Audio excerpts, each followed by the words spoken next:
Alright, so here we are taking a look at a Pirouette window shading, and we've got the awesome version here, and what we're going to do is take a look at changing out a cord loop on an EasyRise Pirouette. What I like to do first before doing anything to these Pirouette shades is put the safety cover here on the fabric covered headrail here. Make that nice and safe. We're going to go ahead and remove the end cap here. Start from the back, rock it around the front. The end cap does remove very easily. We have this beautiful optical grade polycarbonate here holding the EasyRise lift into place there. You can see it on the end. We've got two screws holding that lift into place.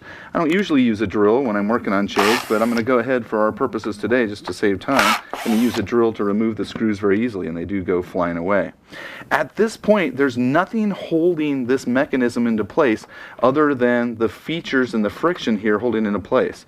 When I go to remove the end cap here, I want to get a couple fingers on the tube here and not remove the shade from the limit on the opposite end of the shade. So I don't want the shade to come out of the limit because I don't want to have to reset the limit and everything. So I'm holding it with a finger here and here holding onto that fabric, and then I'm going to just work that lift mechanism out of my shade. And as I separate it here, you can see there's an inner tube that wants to follow the lift mechanism out. So you slide it out, slide the inner tube in, and get that lift mechanism out. I don't want that inner tube in here coming out and it coming out of my lift in any way, out of my limit, excuse me, on this end in any way. So I'm holding that all in place. We'll take that and set it out of the way here for a second. Take a look at our lift mechanism itself. Here's our EasyRise lift here. And what we're looking at is we've got a screw in here that holds this whole device into place.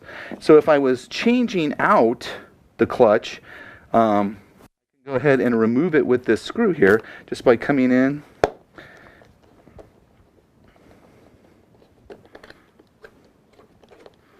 I don't have a lot of EasyRise clutches fail, but I can unscrew it, get a new clutch, screw it into this position here, and replace the clutch. The cord usually is where we see customers wanting to replace the cord because maybe it's dirty or maybe it breaks in the field. I've got this cord here that goes around this clutch. What I want to do is come and get that cord up from underneath and pull it through the front of the clutch like I have here. So once I have it through the clutch, I can use the cord itself to drive the cord out of the clutch and bring in another new cord. Here's my beautiful new cord. Bring it into place here and insert it into the shade. And I'm going to come up from underneath it here, keep a finger on it, and then pull it through the top, wrap it around the outside, and I can use the cord itself again. And I'm just taking the cord and pushing it. I don't want this cord to get in there twice. Go ahead and push it on around here, and I'm using the cord to drive the cord into place. I can pull that straight down. My cord loop's now been changed. I can change out the clutch that easy. I can change out the cord loop that easy. I'm ready to go back to the shade. Go ahead and bring our shade back into play here.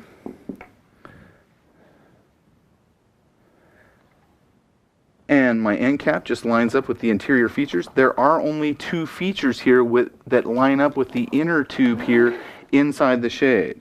So I want to line those features up, and mine will line up very nicely here. Line those two features up and insert the end cap into place. My two screw holes line up. I can bring in my screws. One thing I want to do, number one, is I wouldn't be picking it up on end and showing it to a camera in a home, but I want to make sure the fabric is behind this feature. This feature here is the limit, the top limit of the shade. So I want to put it together. I would keep it laying on the table, but check and make sure that that limit is behind the shade, excuse me, is in front of the limit. I'm going to go ahead and put my screws into place here.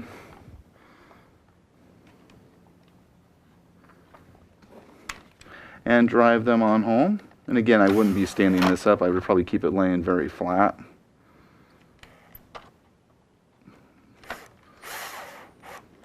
Got my screws in place here. Got my fabric here. Both sides in front of the limits here and here. Now I can go ahead and return my end cap onto the end of the shade. And I've just replaced a cord loop for an EasyRise Pirouette shade.